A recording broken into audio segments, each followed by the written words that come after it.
welcome everyone. This is the beginning of panel 5. We're going to be having a 1-hour panel on getting ready, managing business risk and complexity.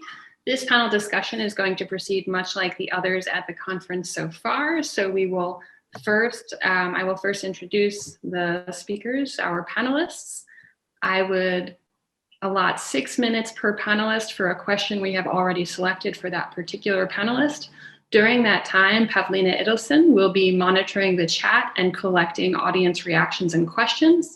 Once we have covered the pre-selected questions, we will then take a selection of questions from the audience and give panelists the opportunity to discuss those as well.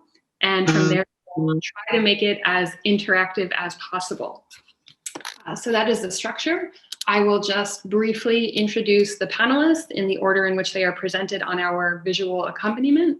So first, we welcome Dr. Ekkehard Ernst. Dr. Ekkehard Ernst is Chief Macroeconomist at the International Labour Organization, where he is responsible for understanding the future of work and analyzing alternative paths for jobs and earnings to improve upon current trends.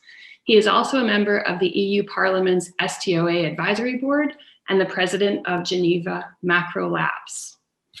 Alberto Busetto Dr. Alberto-Giovanni Busetto, is Group Head of Data and AI at the Adecco Group. He previously held the position of Head of Data Science and Healthcare at Merck. He also previously held a tenure track professorship at the University of California, Santa Barbara, and holds a doctorate with medal in machine learning from ETH Zurich, the Swiss Federal Institute of Technology. Dr. Joanna Bryson is Professor of Ethics and Technology at the Hertie School of Governance in Berlin, Germany. She is a transdisciplinary researcher on the structure and dynamics of human and animal-like intelligence. Her research covers topics from artificial intelligence through autonomy and robot ethics and onto human cooperation. And her research has appeared in venues ranging from Reddit all the way up to Science. I have a PhD too. Okay, sorry. I apologize for any ways in which I may have omitted important details. Mr. Luca Brunner is Managing Director at the Cognitive Valley Foundation, the first participatory movement on artificial intelligence. And Mr. Dimitrios Psarrakis is Technology and Innovation Policy Specialist at the European Parliament and draftsperson of EU regulations, legislative opinions, and reports in the world of fintech, blockchain, and strategic investments. He is also the co-founder and CEO of the World Future Foundation, an international think tank that explores the impact of digital disruption in business, government, and society.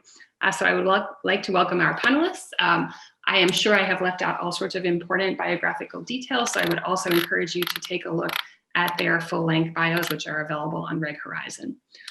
Before we get started with the individual questions, I would first like to remind you that we'd like to make this as interactive as possible. And towards that end, we want to start with a poll. So are we able to load the poll here? Thank you. Okay, so question for the audience. What is the biggest short-term risk to be expected by wider deployment of AI products into business and government use cases? We'll give you just a minute to answer, and this can just be helpful for us and the panelists in knowing what's on your mind. Okay, so let's take a look at the results briefly, and maybe we can hear from the speakers later in the session as to what their reaction is. But when we ask what is the biggest short-term risk to be expected by wider deployment of AI products into business and government use cases, it appears that the leading chosen response for the short-term risk is a toothless regulatory regime that papers over real concerns. Second is a lack of clarity regarding legal standards applied to AI products and a resulting lack of innovation. And third is a lawless rollout of AI technology. So these certainly seem to be interconnected concerns, and we will be discussing these in more detail with our selected questions. So I'm going to move on to our first question. So the first question is for Mr. Dimitrios Psarrakis. And the question is, how can governments keep up with technological developments, understand their long-term implications, and provide guidance? And which institutions within government are best positioned to do so? Well, thank you very much for having me here with you in this very topical discussion. As I saw from the first question, the regulation is the major problem. So let's give a view from the regulator's point. Well, let me start with this. governments seem nowadays to be very active in response of the AI challenge. The urgency for an early government intervention to the market when technology is like artificial intelligence, which is still evolving and with uncertain impact, seems very intense, especially when the controls of an algorithmic failure span well beyond our traditional understanding of market failure to include also ethics, social exclusion, biases, and discrimination. When the uncertainty around the technology is widespread, you can hear things like the engineer will tell you what the technology can do, but it is the regulator who is going to tell what the technology cannot do. This is a rather defensive intervention from the side of the governments. And we can also have a more expansionist intervention, more productive, when the governments try to build a competitive market to reap the benefits of technology to boost growth. In this case, markets and governments partner in many ways. They partner in policies that accelerate technology transfer, like, for example, the EU's policy on the European Digital Innovation Hubs that aim to develop ecosystems around exponential technologies like AI, high-performance computing, and cybersecurity. And the aim of these hubs is to develop in Europe many centers of excellence for AI. Governments and markets also partner in policies for skills development for the efficient use of AI opportunities. Governments and markets partner in developing structures for funding either through grants or through market instruments to accelerate entrepreneurship and technological adoption. In these fields, the European Union is especially active through the New Horizon Europe, the financing programs of Digital Single Market, and the instruments of InvestEU. Now, when it comes to AI, infrastructure comes first. The very first thing a government should do is to go to the basis of the technological stack and create a solid governance for data. There is no such thing as AI without data. The way we do it in the EU responds to this challenge. We have the Data Act regulation, the Data Spaces regulation on the way, and we also work on data collection and storage infrastructure. GaiaX is the well-known European cloud initiative, but we have also started exploring alternative architectural designs based on edge and fog and mist computing to leverage data generalization and storage in local places, not concentrated. These architectures are the bedrock for the flow, use, and reuse of data, which compose the blood for any AI application. And after infrastructure, we move to standards. Standards are critical for the market because they create a regime for action. They provide repeated practices, rules, expected results, and certain technical characteristics. The effect of the existence of a technology regime are tremendous, as that it reduces ambiguity, solidifies the supply, and helps the adoption by reducing the volatility in demand.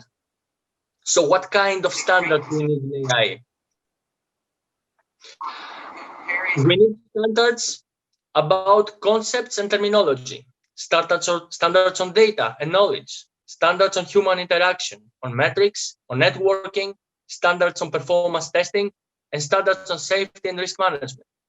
These are all technical standards, but we also need non-technical standards that address social and ethical considerations of governance and privacy. These advances in standards creation are instrumental in creating reliable and trustworthy markets in AI because they address significant technical topics, which, if solved, will not only allow a robust market to be created and function, but also they will give space for the scaling up of firms and business models. This means that the regulator has to partner with the market to create, through the exploration of use cases and an efficient use of regulatory sandboxes, a solid understanding on critical topics, like, for example, methods for prevention of bias in AI systems, methods for assessment of the robustness of neural networks, biometrics issues on AI, security devices for personal identification issues in AI, Internet of Things, machinery applications, system interfaces, well-being metrics for ethical AI and autonomous systems.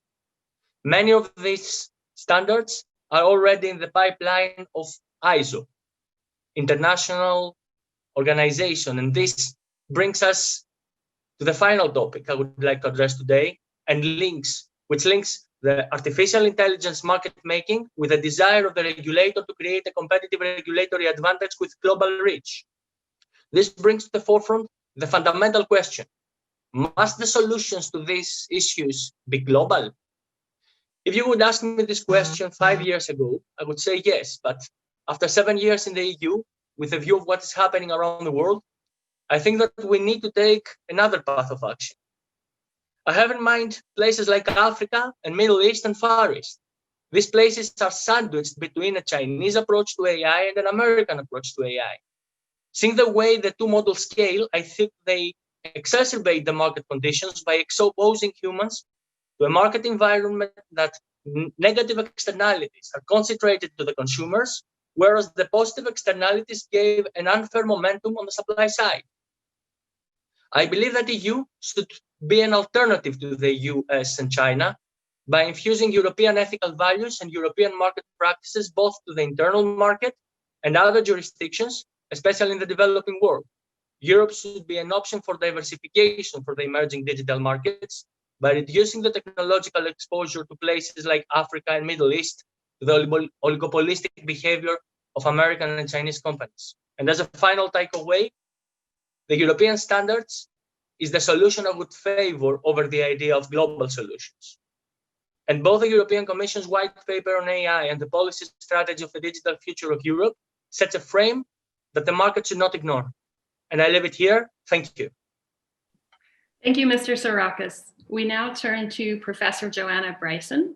So my question for you is, what are the distinctive roles and responsibilities going forward for academic researchers, business leaders, international organizations, elected officials and regulators, politicians, regulators with respect to managing risk and complexity?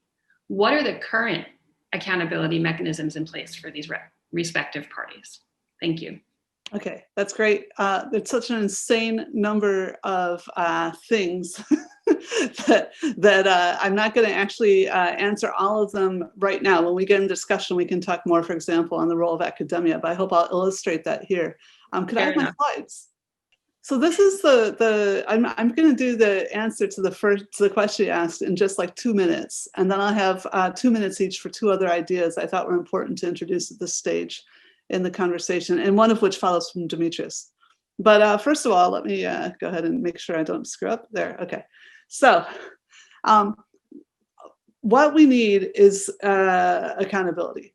So there's a lot of people talking about responsible AI and things like that. Only humans can be responsible to each other. In fact, that was some of what you might have heard us talking about at the coffee conversation, was that we're able to construct artifacts such that responsibility gets lost and confused. And one thing I disagreed about with respect to the European Union white paper was this claim that AI is necessarily opaque. It brings opaqueness. No, AI does not necessarily bring more opaqueness than we ordinarily have in human dealings. So we don't know exactly which synapse in a human's brain is causing a problem. We don't know which weight is doing something in a deep learning system. That doesn't matter. What matters is the sorts of development processes that we go through when we choose to put those systems out. So, so if you go to the third bullet or the third sets of bullets on this side, don't change the slide. I'm talking about this slide still. The point is that these are a set of human processes. First of all, make sure your cybersecurity, any digital system, doesn't matter if it's AI, AI is not magic, it's got to be cyber secure. Also, you need to keep track of how did you procure the system? How did you design it? What were your intentions? How did you check that those intentions were met? You need to be able to show due diligence. You need to show a good process, just like any other manufacturing. And it's weird because software engineering has gotten good at this. It's called DevOps. We've been good at it for decades. And AI is like 3 decades behind software engineering for no reason other than the mysticism around AI. All right. So if we have this sort of accountability metrics, then we get transparency, okay? That provides adequate transparency to make sure that the humans are doing the right things, right? And we can debug the rest just using, again, industry standards and academic research. But one thing that we've been seeing lacking, so like the GDPR is a nice example of, oh, here's something that requires certain kinds of transparency. But what we haven't seen yet is enforcement. And so that's a really big concern. And that leads me to my second comment here. And this goes to what Dimitrios just was talking about. So slide 2 now. Actually, I'm not going to dwell on slide 2 because Dimitrios was not one of these people saying, oh my goodness, there's only China and there's only America and China and Europe has to choose. But just so you know, this is some information, you can find it pretty easily. You can find this narrative actually coming out of some of the most powerful people in the EU. I just heard it last night from the president, the former prime minister of Sweden. But notice that, first of all, there's a whole lot of weird things bundled together as Asia here, and then Asia is being referred to as China. No, check your geopolitics. But let's go to the graph that has the information. I've only got a couple minutes here anyway. So next chart. So with the collaborator, Helena Malikova, we have been looking at, for every company that had at least 2 AI patents. And so again, this is a category, it's not a perfect category. In the WIPO database, at least 2 in 2019. So notice that actually the largest market cap company, tech company in the EU, SAP, is not here, all right? But even if you, this divides the world into 4 places, again, just like Dimitrios just said. So we have America, we have Europe, we have China, and we also have the rest of the world, which unfortunately for me is being hidden behind the bar here. So I don't know if you can alter that somehow on yours. Is there a way to move the people up on the top or something? I don't know if we can do anything about this. You should be able to select the window and sort of drag it to another location. Oh, okay. Well, so I know what this graph looks like. Other people, have a look behind where the people are here and look at the rest of the world. We are able to see the whole thing. Oh, you're able to see that. Okay, great. Because the rest of the world is actually doing quite well if you care about market cap or you care about patents. And if you combine all that together, America has about half the patents. So I've literally been hearing people say that Europe has to shore up America in its incredibly important battle against China. That just isn't the truth. And so this, we show here that that both patents and market cap are strategic decisions. You know, Apple chooses not to pursue very many patents, even though they clearly have amazing AI. Google and IBM and Microsoft are fighting for talent, as well as willing to play that game. But look at that, Europe is not that weak. All right, it's not that weak, and it's also well, and the rest of the world is not that weak either. So it's not a bipolar world. But anyway, so when we're thinking about where are we going to have the resources for maintaining our executive force, I do think we need to look at the transnational tax situation, not only of digital. This is not just about digital, but in general about transnational regulation and where is value derived. And how are people ducking value by claiming that they're giving free services, for example, rather than admitting and valuing their bartering of data. And then finally, just to lead into the next talk, there is another thing that I deal with a lot is about future of work, is AI taking other people's jobs. So I just ran into this great graph. So please, the next graph. This one isn't mine, but I just wanted to show it to you. This is actually, whoops, sorry, no, keep going. No, yeah, that one, yes. I want to show it to you. So this is from Perlin here, and it's coming out, and he was concerned about the impact of unions. So the black line is union wages in the United States, and RTI are the kinds of repetitive tasks you would think AI can take, all right? But okay, the union helps here, but look at what's interesting to me as an AI researcher, is that all the decline is happening between 1983 and 1995. And what happened then? The opening of the markets, the opening of American markets to China, right? And the same thing happened in the 90s in Germany with the fall of the wall, all right? So I want to I'm just trying to make the point that it seems that when we use AI, we increase the value of workers, but when we have access to more workers, wages decline.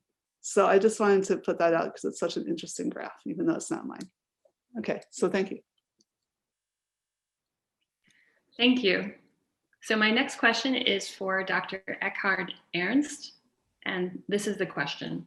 What is the impact of AI on jobs by domain of the labor market and by geographic breakdown? Given the implications for highly localized impacts in some cases, how might that factor into policy recommendations to ensure as smooth a transition as possible to increased use of AI? And finally, and more generally, how can companies and governments manage social risks that may materialize in response to economic disruptions triggered by increasing use of AI? Yeah, thank you very much, and thanks for having me here tonight. It's great pleasure to be here with so many friends as well on this panel. And Joanna, you gave a very good start into this topic already. So I like to break this down, this question, into the categorization what Donald Rumsfeld once gave in, and linking this into categorizing is into known unknowns, the effect of AI on labor markets, known unknowns, and unknown unknowns. So what are the known knowns? No new technologies, whether AI or any other technology that we have experienced in the previous 200 years, is basically there to kind of substitute labor. And that's something we know, and we don't, there's nothing new. And I think it came out very nicely from the poll that you posted.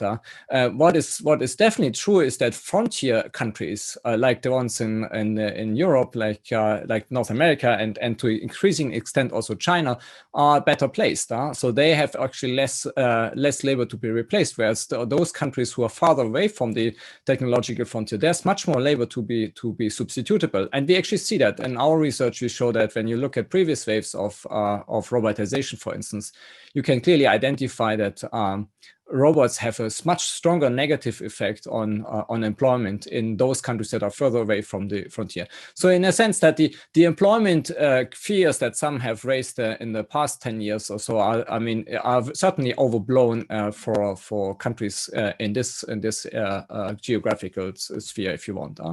But then we have the known unknowns, which are basically the other part of AI. AI is certainly also helping to improve the productivity of existing jobs. Like medical doctors become more productive; they can more precisely diagnose diseases. Researchers become more productive because they have a much vaster space of research that is available for them. We have seen, the benefits of that in this current crisis. The thing is, we just don't know how much, and I think that's it's still unclear, and it depends to a certain extent to what Dimitrios was saying at the beginning. It depends on the standards we're setting, it depends on the regulatory framework we're providing, and it certainly depends also on what some economists call the elasticity of demand, in a sense that if these jobs become more productive, the individual act of these people will become less costly, and so we can actually demand more. And healthcare is very obvious. Healthcare is one of those the services that we will demand much more in the future, simply because of aging, but also because this is a good that we all, or a service that we all want to have. Education the same. So if AI can help these services to become more productive, we actually will see an increasing demand. So these kind of services, these kind of jobs will see an increasing demand over time. Simply, we don't know how much. And the problem is not so much the technology, the problem is also the regulatory environment. And then there are the unknown unknowns. And I think these are the key elements that I would like to focus a bit more on, which is that AI at the essence is a network technology. It's a technology that helps us to improve the efficiency of how we interact with each other. There's a large increasing body on collective intelligence, but we don't have to go that far. We can just look into how AI does help to manage our day-to-day interactions. There are increasingly applications in terms of smart cities, transportation networks, electricity networks, etc. And there's huge potential. Again, it depends a bit on the regulatory framework, but it depends also to a certain extent on how much these technologies can actually help to improve our existing challenges. And one of the key challenges is our challenge in terms of sustainability, in terms of ecological sustainability. So I was talking in previous interventions about an AI trilemma, as I see it, in a sense that the AI can actually help us to solve some of these issues, but at the same time, it challenges us with having an ever increasing grasp on our electricity bill that for the moment, at least, we haven't solved. Maybe quantum computing will help us to solve this down the road, but for the moment, at least, there are physical limitations on how efficient, energy efficient these technologies can become. But at the same time, they can also help us to become much more productive. And I think solving that issue is imperative.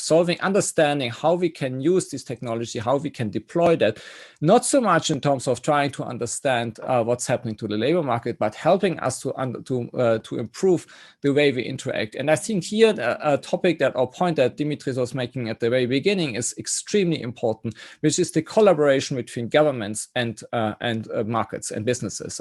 Because we cannot have this technology efficiently implemented at scale if we cannot bring the regulator and the service provider, if you want, the institutional framework together with the AI developer, if you want. And one example, and that comes back to my home turf, is AI in the realm of talent management. You might have seen, and it's very important, obviously, now to understand how we can use AI to improve, for instance, the transition that people will have to make in the future and will have made in the past and will need to continue making in the future.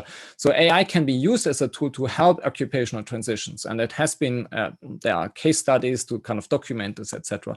AI can also help to show to a certain extent what are the competence profile that you can use and deploy in other occupations.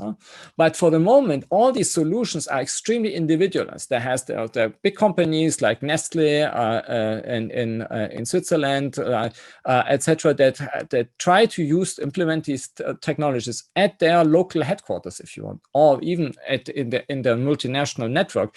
But there are no solutions that help Nestle, for instance, to connect with other smaller entities in around where they operate. And so the potential of the technology is there, but it's not being used, and this network potential can only be used properly if you bring in the government and the regulator in place, and if we manage to somehow find ways to help these people and help these different actors to collaborate, actors that not necessarily don't have to be governments, but also educational institutions, for instance, also institutions that provide the services for people to move more closely to different occupations, or more rapidly to different occupations. So these are the kind of challenge that I would foresee, and for the moment, at least, I see that there is a lot of appetite on the side of both businesses and governments, but there's not a fully understanding how can we actually solve this network problem that this technology brings with us. And so I'm happy to open this discussion later on and have maybe some of the points from the audience that can be helpful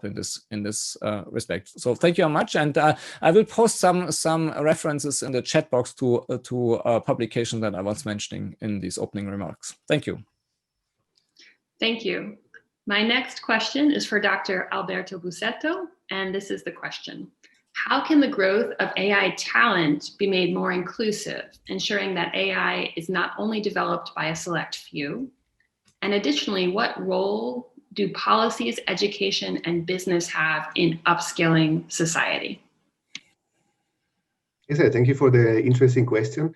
What I would like to tell you a little bit about is, first of all, regarding kind of why diversity and also inclusion are important, right? Not only in business, but more generally in society when it comes to artificial intelligence. And the second thing I would like to do is I would like to tell you a little bit about some of the methodologies I think we have to develop and apply, and also some of the pitfalls to avoid, to really make sure that artificial intelligence also becomes one of the ways in which we can really actually improve society when it comes to these things, especially when it comes to reskilling and upskilling.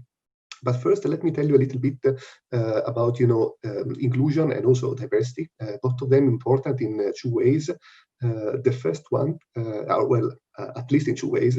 The first one is certainly in the design of the algorithms and also in the design of the experiments. So this is a very important kind of element in mitigating the combination of human and algorithmic bias. And then the second one is particularly important, I would say, also in the case of highly innovative environments, for instance, in technological companies and businesses, but also more generally in a society that's kind of open, to create an environment which is open, diverse, enriched, and so as a consequence also more conducive to innovation. So these things are important. I even say that for those that are working on these topics, like myself and many others, I see that also as a professional obligation towards society. So I would like to highlight in particular three pitfalls to avoid. when it comes to kind of measuring these things. It is clear that if we really aim at improving, for instance, in this case, we're talking about, diversity and inclusion, but it could be many other things. It's very difficult, right, to sustainably improve without being able to measure. And it's not only the measurement, but of course, it's very rare, I would say, that good decisions can be made on the basis of bad data. So the two important things here are, first of all, the ability to measure things, and then also to measure them well. Now, this is important, it goes without saying, but we also must be very wise in the way we do these things. Why? Because every time there is, for good reasons, very often the enthusiasm in measuring things, there are also important pitfalls to avoid. And I'm here focusing a little bit kind of on the methodology, because I think it is particularly important, and it's something that from the very beginning, one really has to do in the right way to avoid being somehow locked into problematic situations. So what are the three important pitfalls to avoid here once we establish kind of a framework for measuring these things, so that we can then finally take action and improve, regardless of whether this is coming from businesses, from governments, from academia, or more generally in society. So the first one is that we cannot rely uniquely on what is measurable. And what I'm referring to here is in particular the McNamara's fallacy. So there are important things which sometimes, and very often in fact, cannot be measured directly. And nonetheless, we have to take them into account. So we have to make sure they're not only relying on what is easy to measure, but also, either by proxy or by taking that into account in a more kind of comprehensive way, sometimes in a more kind of qualitative way, but to kind of keep that in mind when we make these measurements. For instance, I'm referring now also here to measures of fairness, but there are several. Some of them are not cannot mutually coexist, and so on and so forth. So the second pitfall to avoid is that of keeping in mind that what is quantitative and what is measured, it's not necessarily objective, right? And the most obvious kind of example of this is, for instance, the case of the algorithmic bias, right? Even the way algorithms are designed is something that might be prone, to significant bias. And so to really be able to make a very clear distinction between things that are simply quantitative, they're being measured in some ways, and by contrast to those that are, I think a more elevated status of being kind of more objective. And then I will tell you a little bit how this can be done in practice. And then the third thing to keep in mind, this is the third pitfall to avoid, it's to keep in mind that it's typically very difficult, if not even impossible, I would say in many cases, to have something which is at the same time a good measure and also an objective, because that will tend to create, of course, an incentive to kind of game such measurements. And this is something that is tricky, to deal with, but something that has to be taken into account from the very beginning. Now, in all of these things, for instance, also in the way we implement kind of fair solutions, right, as a society, and even measure fairness and evaluate these things, transparency is vital. And on top of that, we also need to rely on methodological best practices. I would like to mention one in particular, because I think it's especially relevant in this context, and something that for a variety of reasons is still kind of pioneering work in many cases, although I think it can be a very good standard for many of the things, right, that I've been mentioning before. And this is actually the best practice of incorporating what is called the causality calculus. So the calculus of cause and effect relationships, sometimes is referred to as a framework as the do calculus, to understand these things beyond the superficial kind of statistical associations, sometimes even not only in the context of controlled experiments, but also in terms of observational analysis, to really understand what are the root causes and what are all the factors that are contributing and how they are related to each other. When it comes to artificial intelligence as part of the solution here, I would like to mention one thing that is very close to my heart. And this is artificial intelligence in the context of upskilling and reskilling. And for instance, this is something is very helpful in the context of the operational optimization of learning. in particular to determine, among other things, the dependencies between the skills and the things to be learned. And also there is another aspect that is, of course, getting more and more important, and is that of making the learning journey a more personalized experience. And so it's catering to the particular needs of the individual. And I think this is also something that really goes very much in the direction of providing a more kind of democratic and broader access to education in terms of upskilling and reskilling. Thank you. Okay, so I come to our last structured question before we open it up to audience questions and a more open discussion. And I thank everyone for being so timely so far. So our last question is for Mr. Luca Brunner. How can we use AI as an opportunity for better technological governance generally? And what would better technological governance look like? Thank you so much, Aileen. I'll jump right into these two questions. First of all, I just wanted to thank you for having me here. And I think if we go back to the initial question, actually, how can we get AI ready to be in the service of humanity? And like can we unveil all the potential in economy and society? So basically, I structured my presentation into 4 different parts. First of all, I would like to introduce a little bit what's going on in Switzerland, what we are working on, and then a little bit the 2 parts of this question, which actors are important when it comes to governance, and then refer back to something Dr. Busetto has mentioned on inclusion. So first of all, what's important for me to mention is that I come from a country which has not developed a national AI strategy yet. So it's really up to interdisciplinary collaboration and a lot of interdisciplinary platforms to actually figure out how governance looks like and stuff like that. So for example, in last year, the federal government of Switzerland released an interdepartmental working group paper on measures which could be introduced in the federal administration itself. But at the same time, they kind of outsourced the governance, which is relevant for individuals, for the citizen, kind of to the global actors in international Geneva, but also to the private sector when it comes to audit standards and stuff like that. So that's interesting to know as a context. What we try to do as an organization, if you might have heard of us, the Cognitive Valley, we try to, and we talked about these 2 big poles, China and the US, and how to position Europe in between them, or on one on the other side. And I think it's all about making your country or your region, Europe, the trustworthy location. So if you have good governance standards, which people understand, which people follow, which kind of enhances the trust in AI technology, then you're actually on a good path.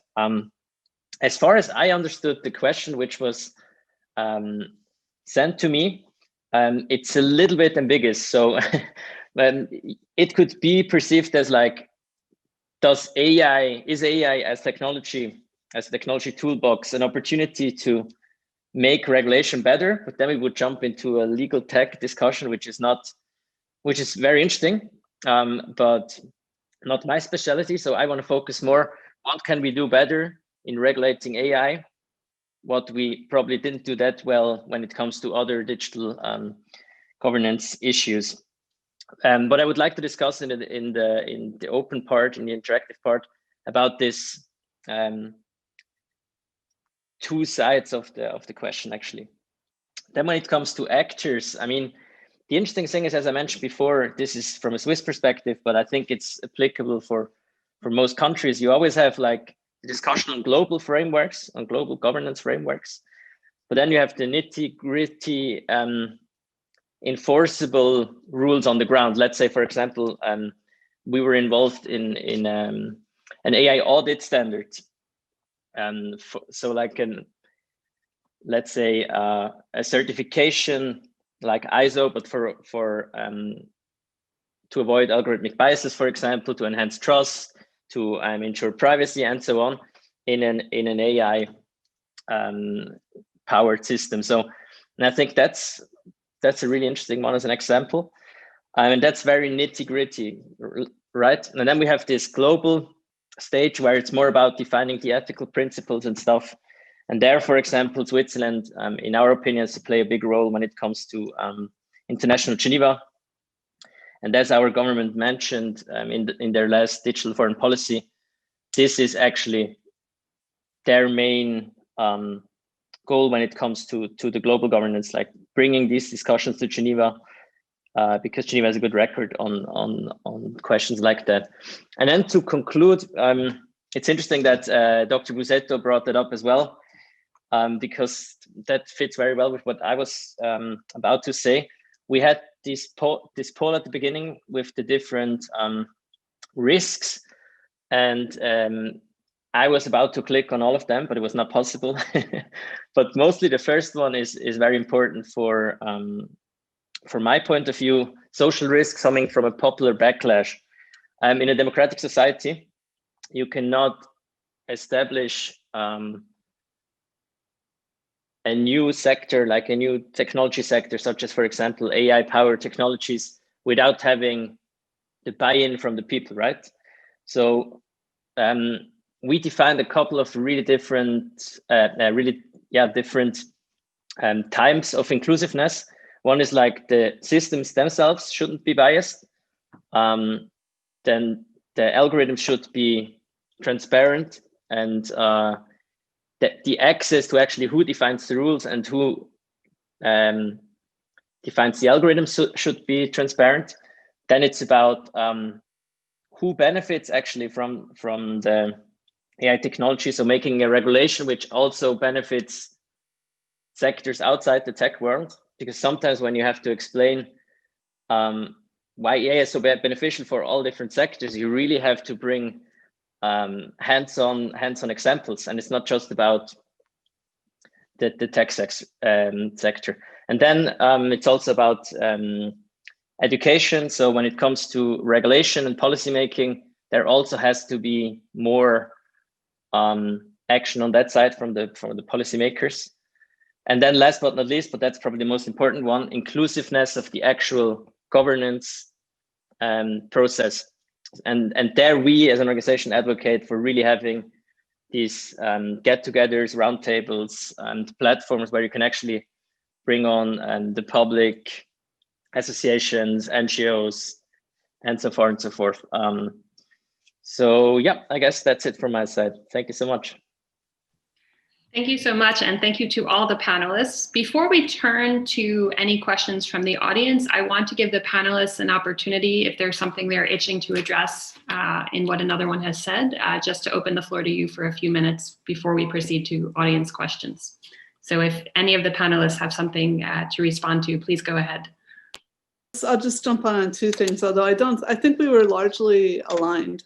But I do want to point out again that this point about increasing people's mobility between jobs, I agree that it's a desirable thing, but it creates new social challenges because different kinds of jobs is the means by which we differentiate ourselves. So there's a kind of proof by work that humans are used to being able to do if they've had a lot of experience in apprenticeship degrees that took them a lot of time, then they can invest and specialize and create a social identity and role and hope to climb up a wage ladder. And as we use technology to reduce that cost, it increases the mobility. And I think we have to do that for our societies. We have to increase mobility because of the rate of change being enforced, if nothing else, by climate. We are really going to have to be making major alterations to our economies, as we have been with COVID, but I think even larger scale to handle the climate disaster, and God forbid if we wind up in a war or something like that. So we will need to do things that increase mobility, but we need to then also help people strengthen their identity and their connectedness and their sense of humanity. There's humanities things to be approached, and I think we need to, again, this is someplace Europe does have already an advantage, not only in terms of regulating others, but in terms of that we're already sort of more on top of this than I feel that that China itself and the United States, having just come back from living there another 4 years, are not even addressing those issues yet. Of course, Hong Kong had been addressing them for the last few decades, but we'll see how that goes. And then the other side is, beside the wages thing, is I want to emphasize again, regulation does not only mean constraint. It isn't only about telling people to stop and don't go there.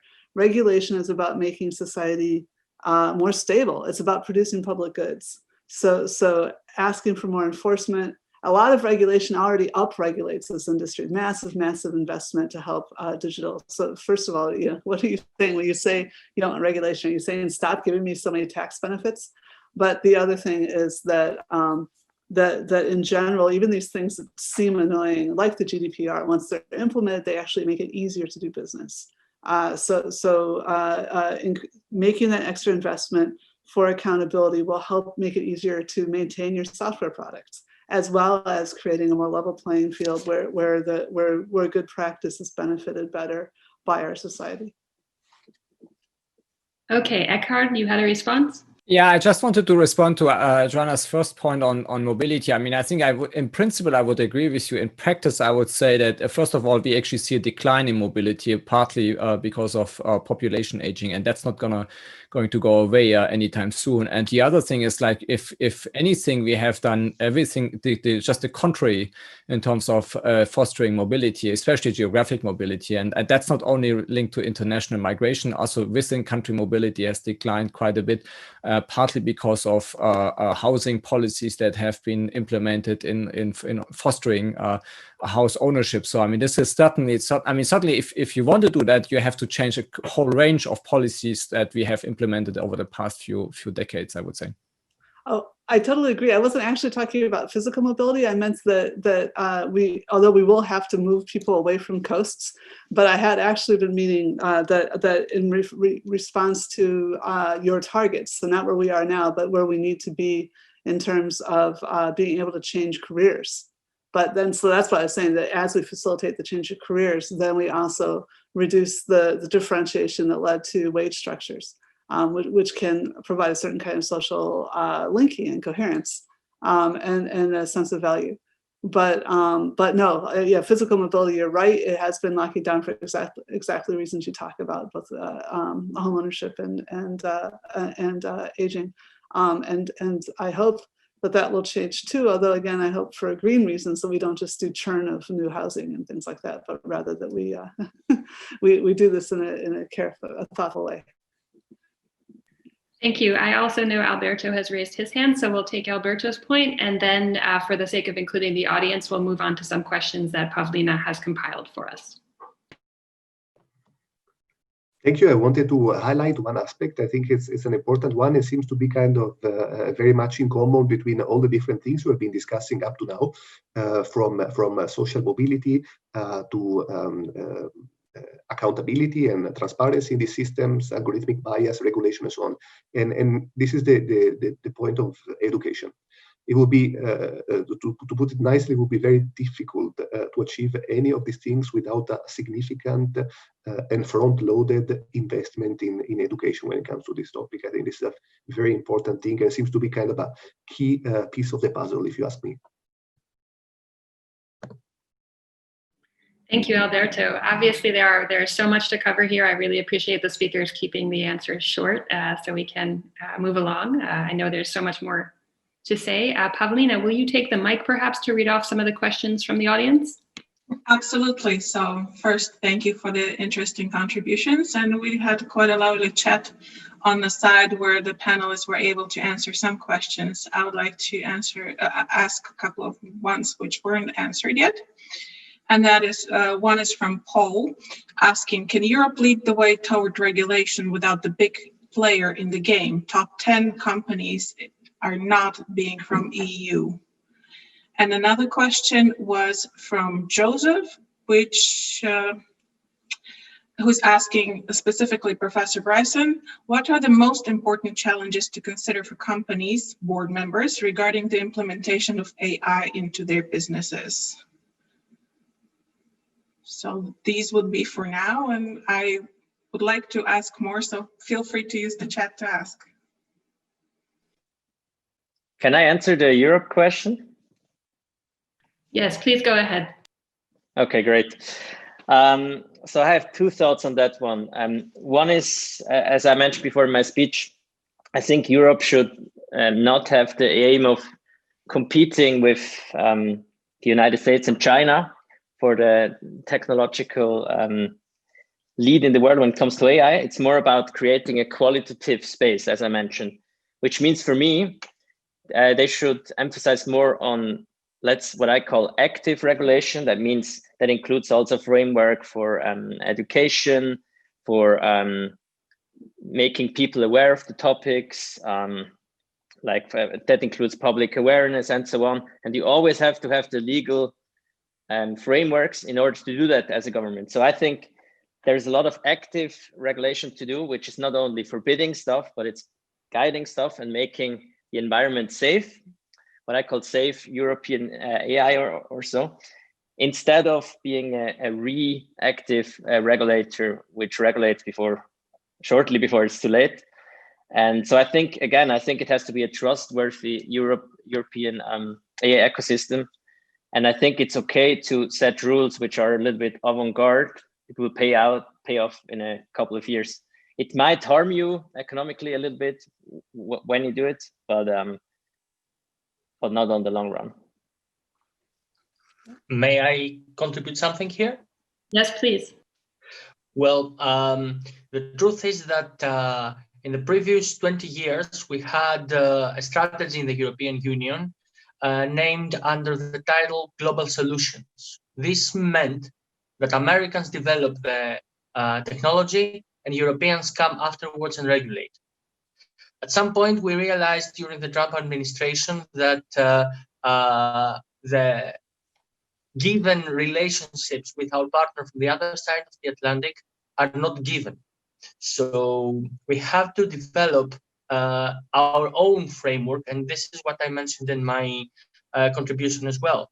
The idea is not just to regulate following the technological initiatives of other major providers of the technology. The idea is to provide also European technological solutions and push these solutions further out of Europe and also in Europe in order to provide to the rest of the world, not just with a regulatory framework, but also with an opportunity to diversify their technological exposure to the dependencies from the United States and most importantly from China. And this requires also activities well beyond the provision of regulation. Practical technological solutions that should be scaled up. And this is the initiative of the European Union, which and of the European Commission, which is termed as geopolitical. Geopolitical means not just regulation, means technological solutions and markets, especially the African policy, which has a strong digital dimension and is going to be announced by the Portuguese presidency after the German one. I'm sorry to get to go again, but I really want to emphasize first with respect to this, as the only woman on the panel, besides the host, of course, I have to say size is not everything. That was the point of the graph I was trying to show there. So both IP and market cap are weird strategic decisions people take.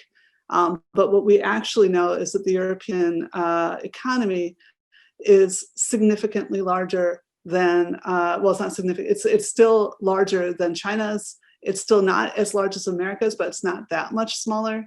And that's a lot of that strength is on digital. Look at Austria, look at Greece, the changes in the last 10 years in those countries in terms of their digital. But we do not allow, we are a well-regulated environment, and so we do not allow the kinds of market capitalization. In fact, you saw that graph, the rest of the world, Switzerland was a big part of the rest of the world. So there's more market cap sitting in Switzerland than there is in the whole EU. Why? In the EEA, right? Why? That isn't, ask yourself about Swiss finance strategies. So market cap is not a great indication of underlying quality, and we should not be overlooking the importance and the strength of a large number of small and medium-sized enterprises. It does make it harder to measure, and so these comparisons are not trivial. But please don't think that there's lots of really interesting companies in this space in the EU now. Going back to the other question about what should the C-suite watch out for? As I mentioned before, cybersecurity. And what I've heard is that that's been a huge concern for the C-suite in the last 5 or 10 years. So you should expect AI to be kind of similar. I would say probably no worse. But similarly, you need somebody in the board that understands what the threat profiles look like. You know, I hate this thing. I'm going to change it. I can't stand seeing myself this way. Yeah, no. So you need to be able to justify why was the system made the way it was. Do you actually have security about it? Who owns the security of the system? Who owns the design decisions? Did they follow best practice? So these things you've been hearing about bias, we understand that now, and so there is no excuse for allowing that through anymore, right? So you have to have people, but it's just like any other regulatory situation for any manufacturing organization. You need to have people that understand what's going on and are accountable. It's like in your household that you need to make sure that you know the passwords for your elderly parents and indeed your entire family. There must be some way, a digital legacy. So you can't have that one person leaves and then nobody knows how to get into the system, or nobody remembers what data the machine learning was trained on or whatever. You just have to have order. You have to actually sit down, and you should probably go through and have assurance to make sure that people can show you that they have the order. But that ownership has to go up to the C-suite and then down out. One of the things that digital revolution does is it empowers everyone. So you can have relatively small numbers of people making enormous differences in your organization. So you really need to make sure that you know who they are and what they're doing, and you can get back to that if you need to. Thank you, Joanna. So great discussion. Obviously, far too little time to cover all of the interesting topics that the speakers have raised. Just to take the final word, one thing I found really interesting about this panel is it did not go at all in some of the directions I would have expected it to, which is really exciting. And I think what we saw is a really sort of grassroots, bottom-up perspective on this approach in a variety of ways that I thought was really interesting. And just to highlight some of the interesting topics that I wasn't expecting to see so much discussion of, but that was really exciting. Climate doesn't always come up in this sort of discussion, so really interesting that we spent a lot of time on that. Fairness and inclusion as something that is applicable to risk governance was really interesting. And finally, the emphasis on employment, right? So we didn't spend as much time thinking about the C-suite. We spent a lot more time thinking about how this is going to affect ordinary people. So I thought these were all really interesting directions. And maybe as an American, my perspective is this is how you know this conference is taking place in Europe rather than the US, to make a fairly broad generalization. A couple of points of organization. Firstly, if the speakers have anything you really want to discuss and that you might be available to discuss in the breakout room we're going to set up afterwards, if you want to put anything into the chat or any last words, I would invite you to do that, any references. I believe some of the speakers at least will be available for a breakout Zoom chat for a coffee break that we'll structure after this. I would also point out that in the main track of the conference right after this, we're going to have a wrap-up session, conference takeaways and next steps. So that is beginning right now. So thank you all for a great discussion, and I look forward to continuing it by email or in the breakout room.